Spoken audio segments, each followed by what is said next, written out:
Good morning, everyone in the room and everyone in the online room, Zoom or Facebook. My name is Tracy Brown. I'm so delighted to be with you this morning for the Sunday morning Science of Mind class right here at CSLDallas. So wherever you are in the world, around the globe, just know that I welcome you, and we're so glad to be hanging out with you this morning, where we take just a few minutes, 45 minutes, to drop into what did Ernest Holmes really write in the book, The Science of Mind?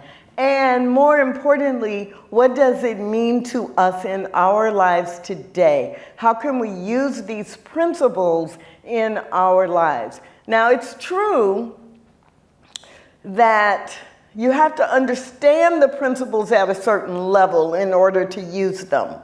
But our focus really is mutual or dual. It is, yes, to understand what the principles are, but most importantly, to be able to apply them in our lives. And so we go through the textbook in sequential order. Sometimes we cover one paragraph. Sometimes we cover 2 or 3 pages. But it takes us about 4 years to go through, and then we start over and do it all again, and it's amazing. When we do it all again, we're like, did Ernest Holmes come and rewrite the book in the last 4 years? Because it means something different, because we are living our own lives. So we will spend just about 10 or 15 minutes, and I'll be talking about the section that we are focusing on, which is in chapter 6. And then we will open it up for your comments, your examples, your questions, and have a conversation. So on page 110, at the bottom, we're starting at the subsection in this chapter on man's relationship to the spiritual universe. This subsection is titled Punishment and Reward. Now, last week we did freedom or bondage and had a conversation about what freedom actually means from a spiritual perspective, which is a very timely conversation, considering the fact that a few days from now is Juneteenth. But we're moving from that freedom or bondage conversation to punishment and reward. So here we go. Before we leave this subject of bondage and freedom, we wish to make clear that there is no sin but a mistake, and no punishment, just an inevitable consequence.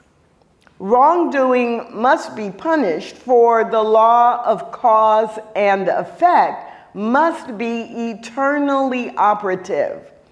Right acts are rewarded in the same manner. I'm repeating this first paragraph because I love it so much and because it's foundational. Punishment and reward, bottom of page 110.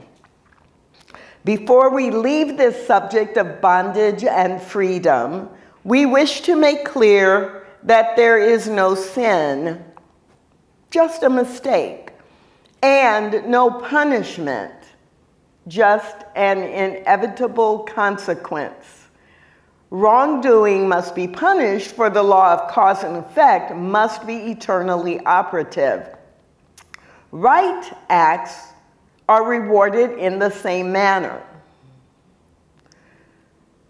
We do not say that humanity cannot sin. What we say is, in Science of Mind, that humanity does sin or make mistakes and are thereby automatically punished as long as they continue to make mistakes.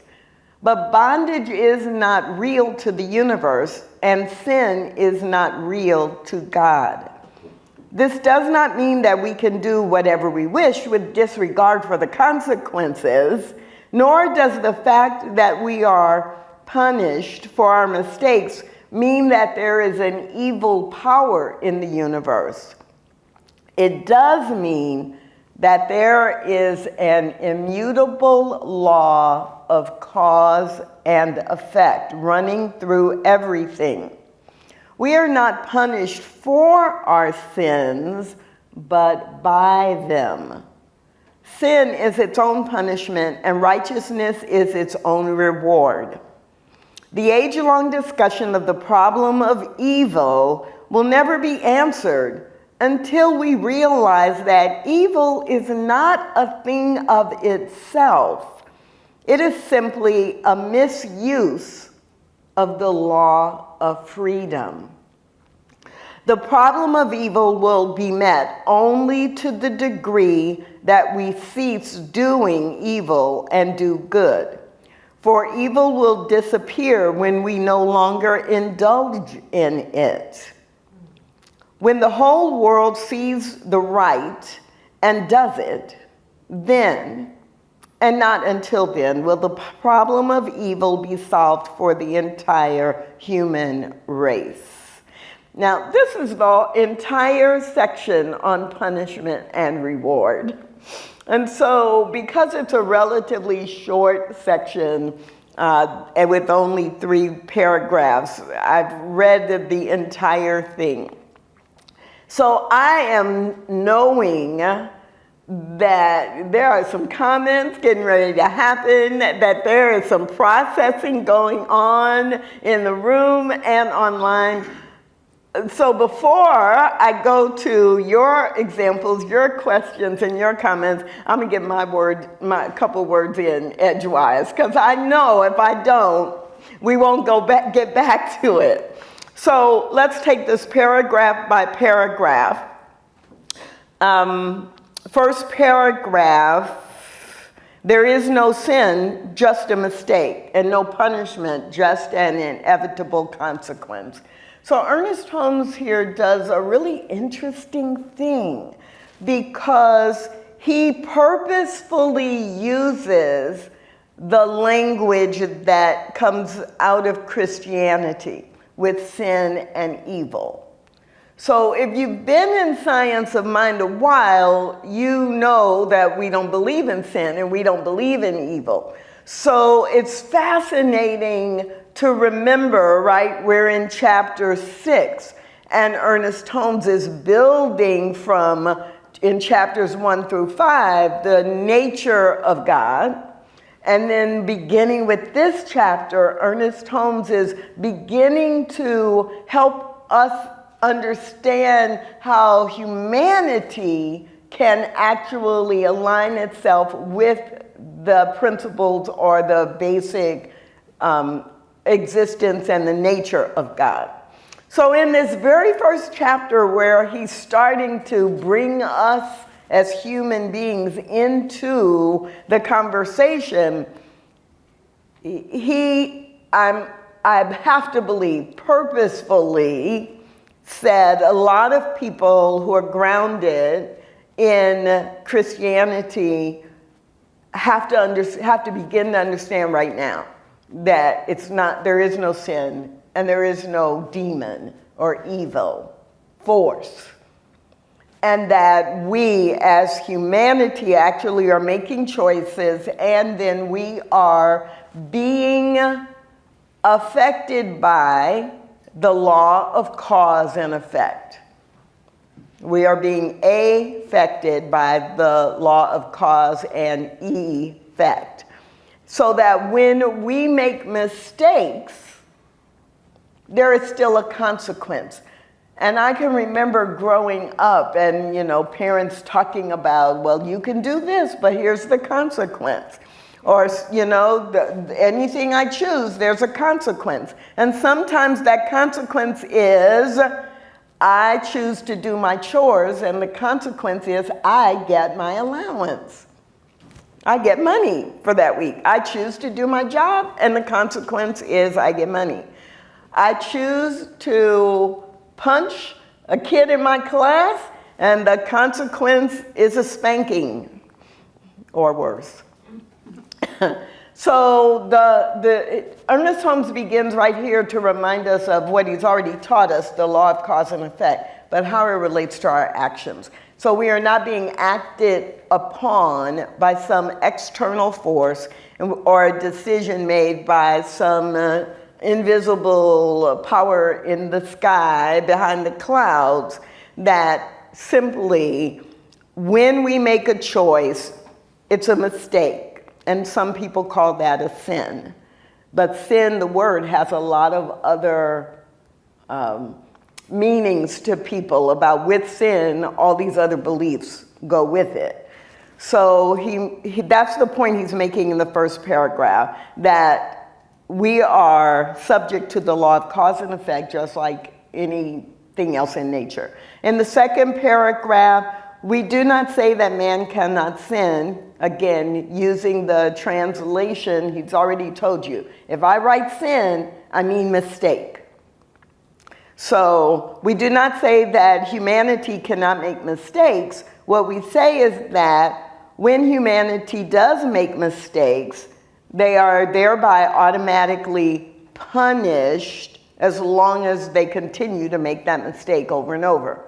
So we have global warming, we have climate change, we have poverty, we have racism, we have homophobia, we have all these things that reflect humanity making decisions that are out of alignment with the natural law or the spiritual law.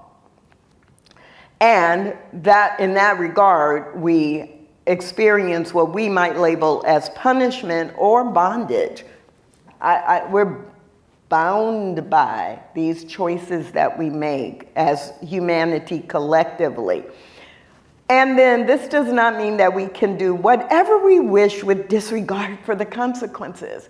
I have freedom. I don't care if it makes you uncomfortable. I have freedom. I don't care if I want to throw my plastic in the trash because I have freedom. It's my freedom to do this. No, no, no, no. Ernest Holmes reminds us, if we have disregard for the consequences, the negative impact will happen. And so that's a key part from paragraph 2. And then the sentence in paragraph 3, the problem of evil will never be answered until we realize that evil is not a thing of itself. It is simply a misuse of the law of freedom. The law of freedom gives me the opportunity to choose, but I'm misusing it when I choose things that are not in alignment with spiritual law or with the principles and values that are represented by spiritual law. So, 3 paragraphs, short, but really juicy. So how about let's get folks involved, and in case we have someone in the room or online who has not been with us before, Joseph, would you give them some instructions, please? Hey guys, thank you for coming out today. There's no mistake that you came online or in the room here. There's a couple of ways you can join this conversation. And the first one is you can simply raise your hand if you're here in the room with us, and myself or Richard will bring you a microphone.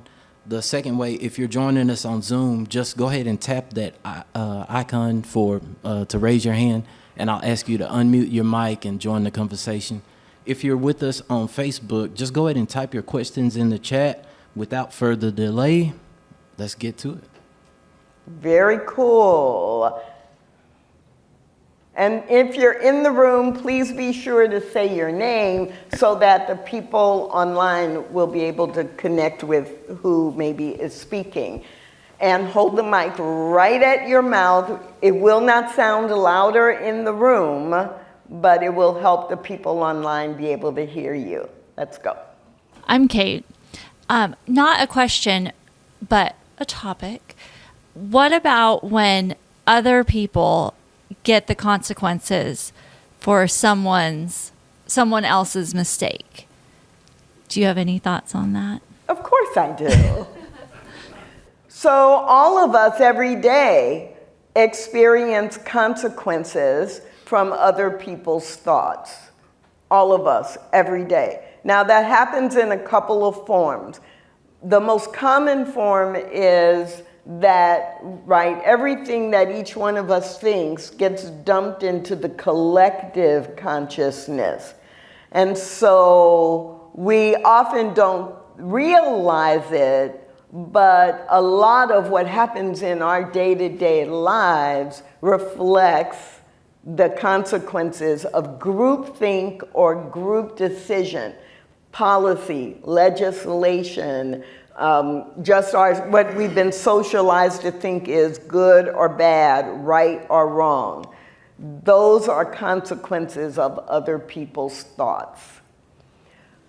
Less commonly recognized are the things where maybe it's someone you actually know, right? Maybe someone in here has a thought about Tracy Brown, and it affects me because they make a choice or they do something or they get someone else to do something.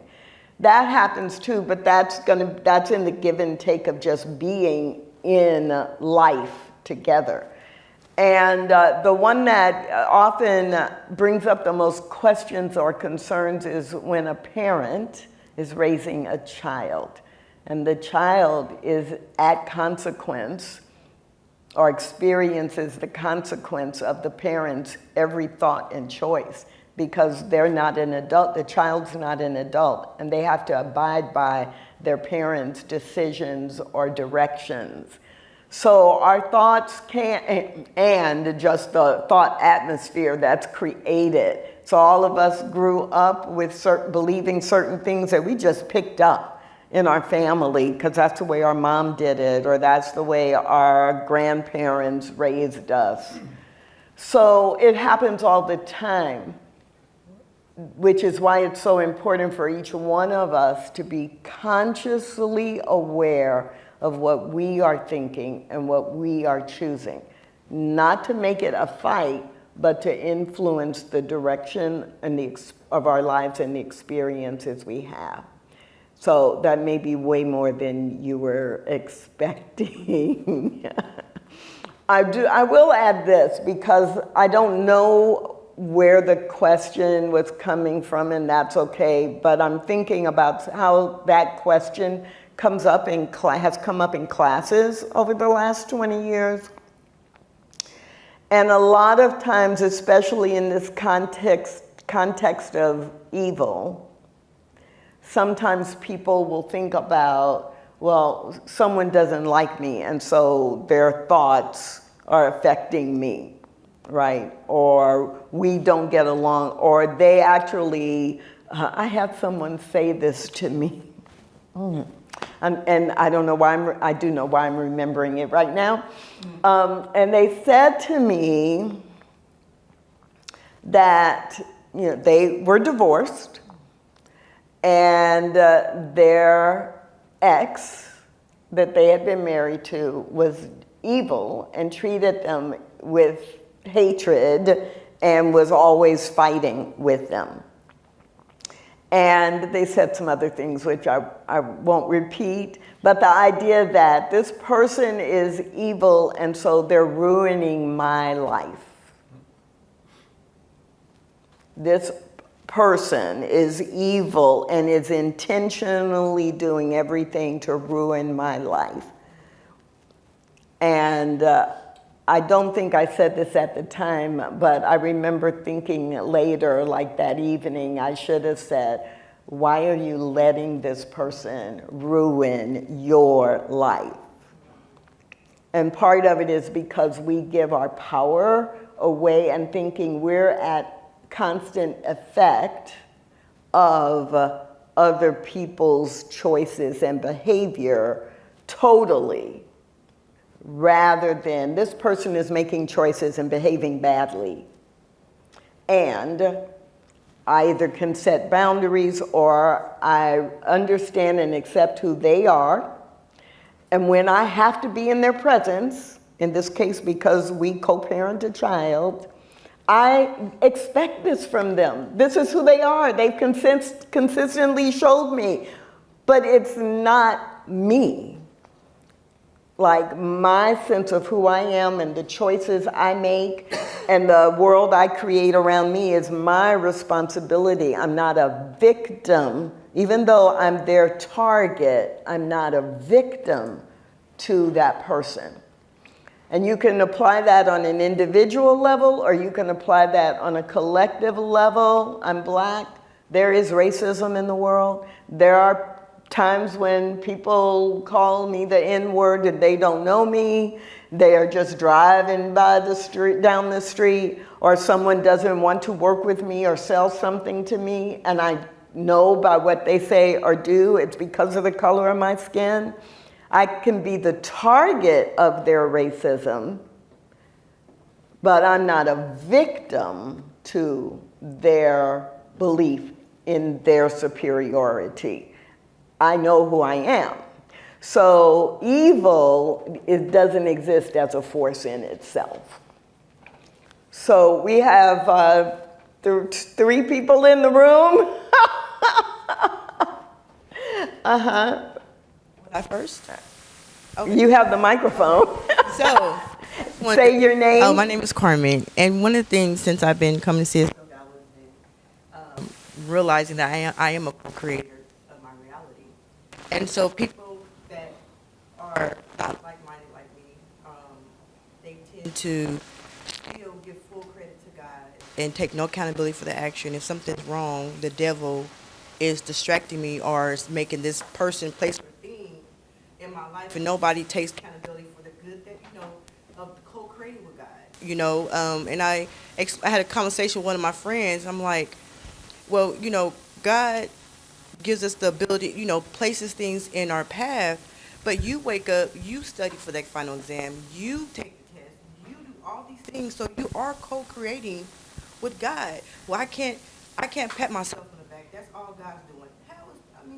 We don't give ourselves any kind of, we don't take any kind of good accountability or anything. So I just, like when you said that, it's how a lot of people think, is that it's either we give everything to God or we give everything to the devil that's causing all this chaos and trauma and everything in our life. So I just wanted to say that. Or you could take the science of mind approach and say, it's all God. I give everything to God, credit for everything, because God is me. At the core of my very being, God is expressing as me, in me, and through me. And so I give it all to God, whether it's good or bad. God as Tracy, right? And that's a little bit flippant, a little tiny bit, because I think you're right. I think a lot of people come to Science of Mind from a journey where they have been taught in a previous religious path that they have no reason to be accountable because they have no responsibility for what actually happens or not. And so I like to remind myself and all of us that in Science of Mind, we believe all paths lead to God. All paths lead to God. And so while I can do a compare and contrast with how many people take up religion, I also understand that for some people, that is their greatest pathway or their perfect pathway to the greatest life they can imagine for themselves. So I'm really careful about trying to correct people. And I didn't hear you doing that. I heard you saying, can you think about, like, this is how you are co-creating. Now let's take that and apply it over here to this situation. But sometimes we get in people get in conversations and begin to say, no, that's wrong. No, that's wrong. Or, oh, you should come and believe what we believe. It's better or higher understanding. No, there need to be people following all different paths to find their perfect way of being. So, are we going online or are we staying in the room? Let's stay in the room. Who has the microphone? Okay, be sure to say your name so people online and in the room can know who you are. Good morning, I'm Shauna. So 2 thoughts about sort of this discussion about unraveling what thoughts we contain and which may be ours and which may be history or others. And I think for me, one of the things about the concept of practice in CSL is, for me, that's the unraveling part. And there's, pieces of my practice that are therapy where like memories come up. Like recently a memory came up from childhood that I had completely, I don't know, I can't say forgotten, but just it hadn't been present in my consciousness. And it just came up in a therapeutic discussion. It was like, oh my gosh, I can see that belief impacting me today. And because it came up to my consciousness, I could reframe it and release it, right? And so, just the importance for me about the practicing, both in help with a practitioner or a therapist, but even in meditation and journaling is really important, because it allows me to separate what I choose to believe versus what, was implanted in me. And then the other just thought I want to share, it's not mine, but the Dalai Lama had his 3-day vision 24 these past 3 days, and I got to listen to some really amazing speakers. And there was a German expert in the area of trauma.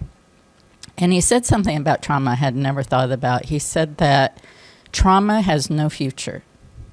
Trauma is merely past. And the only way you can add future to a traumatic experience is to reintegrate it into your now and forgive it and release it. And I just thought it was really powerful for me, so I wanted to share it. Yes, yes, yes, yes, yes. I love that.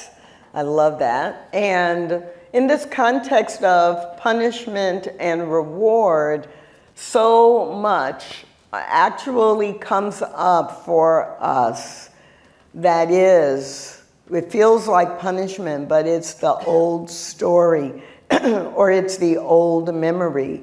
And so I agree with you completely that sometimes people will get a little off balance because they'll be in meditation or they will have been in spiritual practice of some kind, and this old memory comes forward and then they want to squash it down instead of actually go, oh, why is this here? And oh, now let me deal with it and release it. And so I will repeat what Shauna said. Those are times when it's really helpful to work with a practitioner in science of mind, a spiritual coach in science of mind, a minister who's trained in science of mind. And there are times also to work with a clinical therapist or a therapist in some other modality, because we don't work through it if we just ignore it or pretend it isn't there. And if we have time near the end, I'll go back and share with you my own experience around something coming up recently that, what? That's driving something in my behavior. And it does happen, and it can feel like punishment. It can feel like reward too, but it can feel like punishment if we don't understand this concept that, oh, that was a mistake, that happened. The law of cause and effect was in action, and then, now what do I do with it? So we're gonna go online, and then we're gonna come up in the room. Looks like we have a question from our Zoom audience. Glow, could you unmute your mic and join the conversation?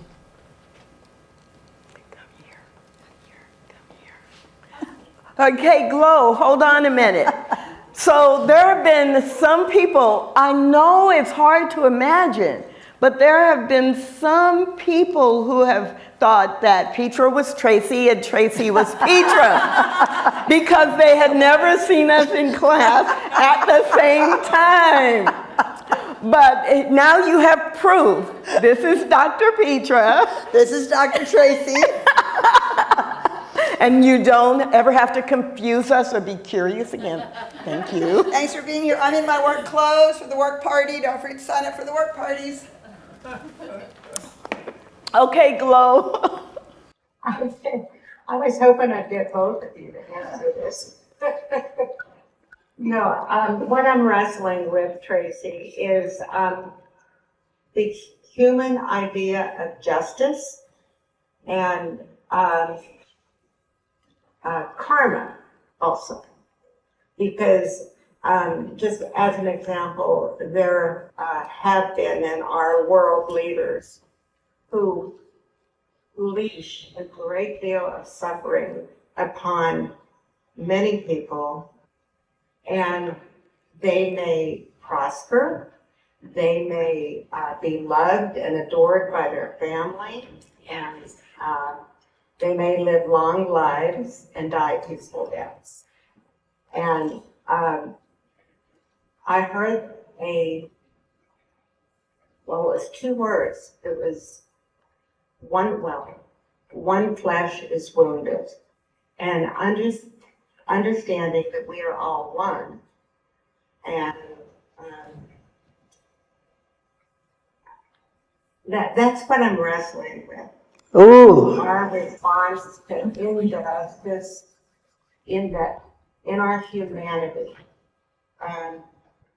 And he's still holding that concept that an individual may not experience the consequences of their behaviors and decisions and actions.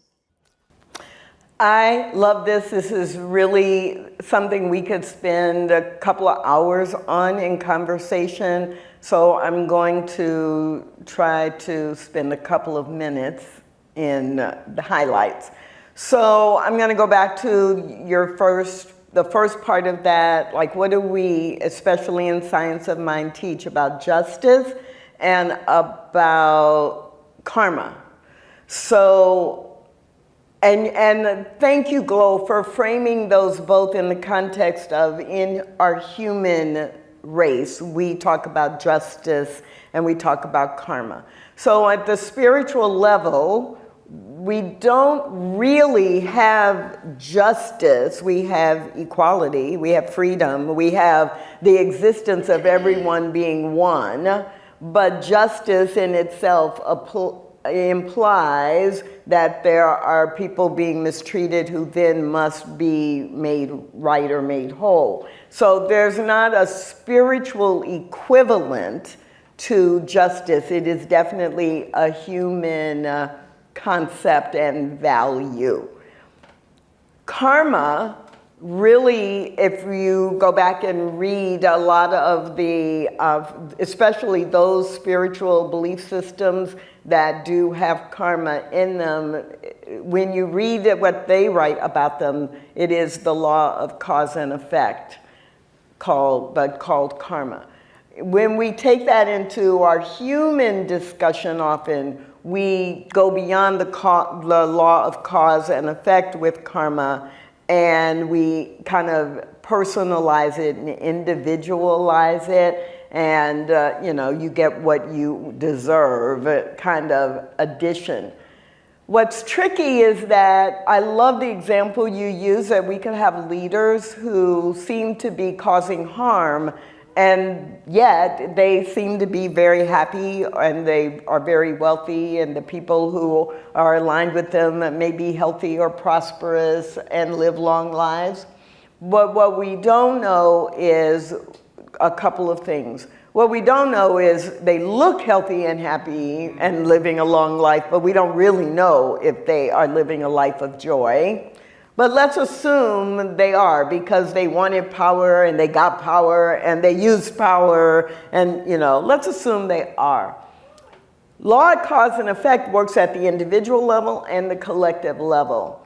So many of you will be familiar with the conversation that happened in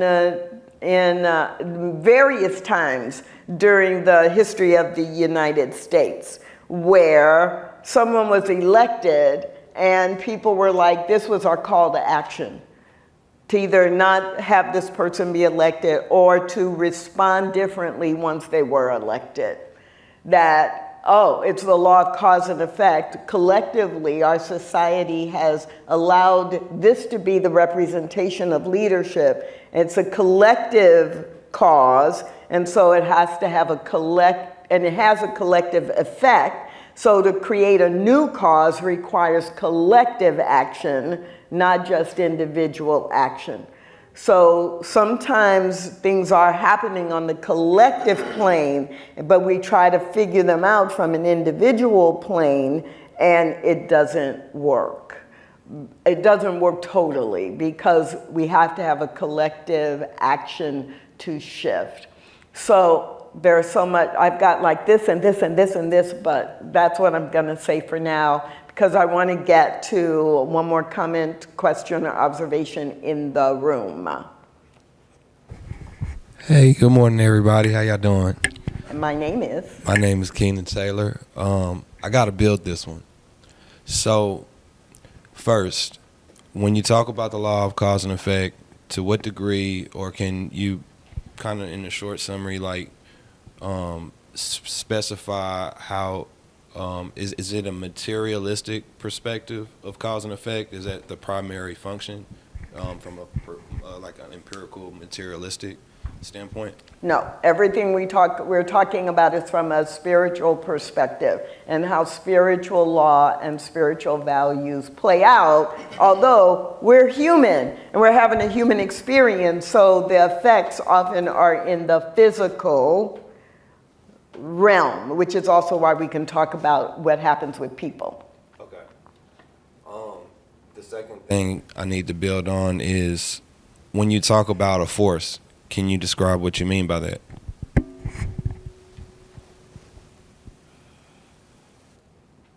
So there are many levels depending on the conversation. What I am referring to today, and when we talk about a force for good or a force for evil, is that when that was said? Yes, in context to that. Yes, ma'am. Okay. So what Ernest Holmes wrote is that there is no force for evil. Evil itself is not an entity, like darkness is not an entity. I get that, but if you're saying something is not something, I'm asking you to describe what something is. Great. So in that sense, we wouldn't say a force for good, even though we do in our messy language, human language sometimes. We would say that good is all there is, that is the initial source, that is the entity, the G with a capital, the good with a capital G. The spiritual nature is the foundation, or the force, but the foundation upon which true life and spiritual life is based.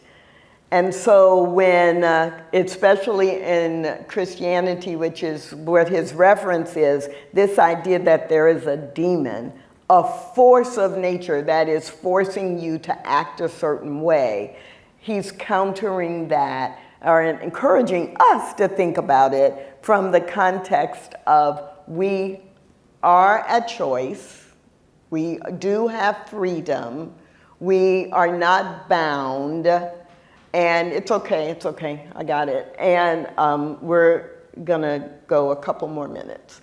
And that it is not an impenetrable thing that we don't have control over. We're not victims. Okay. And this is the point. This is the question. So when you talk about, I asked about materialism and what a force is, because in my mind, I'm thinking about the spiritual perspective of things. Yes. So I'm not, when you talk about cause and effect, I think we all talk about the materialistic cause and effect, what happens in the material world, right? I'm thinking my question is more towards the spiritual side of that, right? And so if there is no force that, if you're saying like the science of mind believes like there is no force of good and evil, then what is the spiritual dimension of the cause and effect?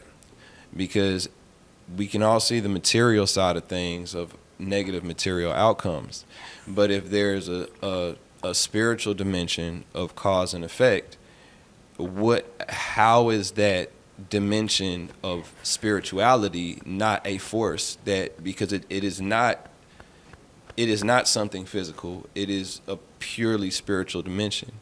So in my mind, that would appear to be a force.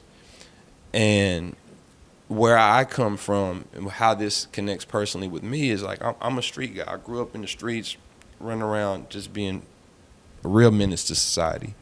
And part of survival was, when you're out doing what you're doing, you're in situations where sometimes you just feel, I don't need to go around this corner.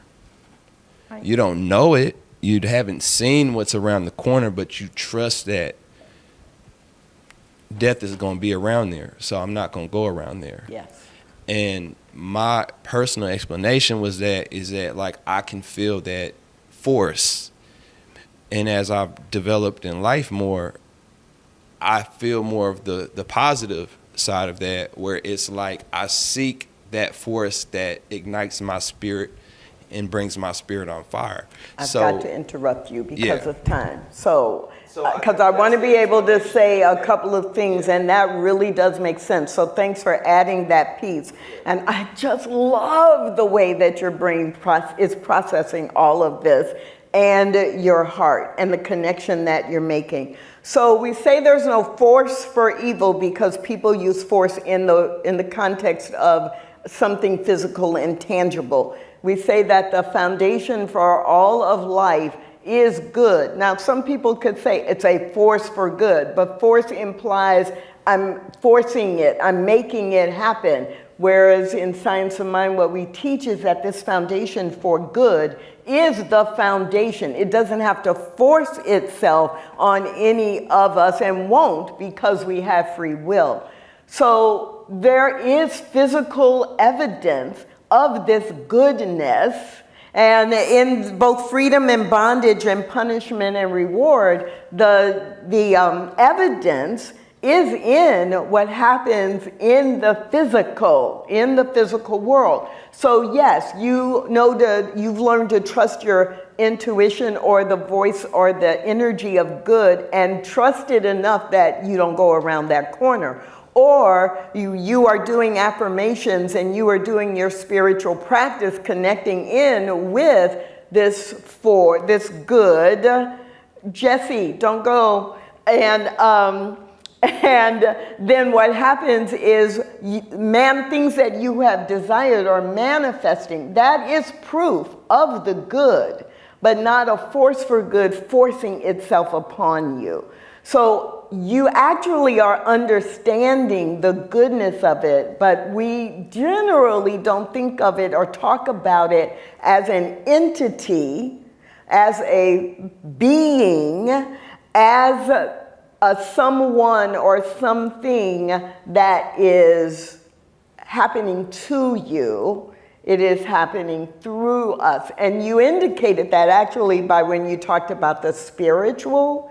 So how you're defining spiritual is the same way that we define the infinite and the foundation for all of life.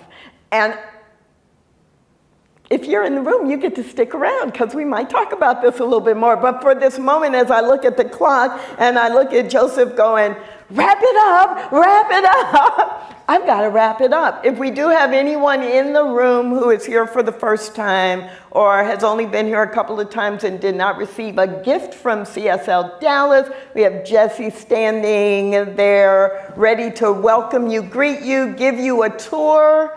And as Dr. Petra said, please go on Facebook, go on the website. If you want to help us in our moving from suite to suite and right sizing, sign up for the work parties. We really need your help to sort and pack and move. Join us in 25 minutes for this morning's celebration service. My name is Tracy Brown. This is the Sunday morning Science of Mind class where we always have a great time. Bye for now.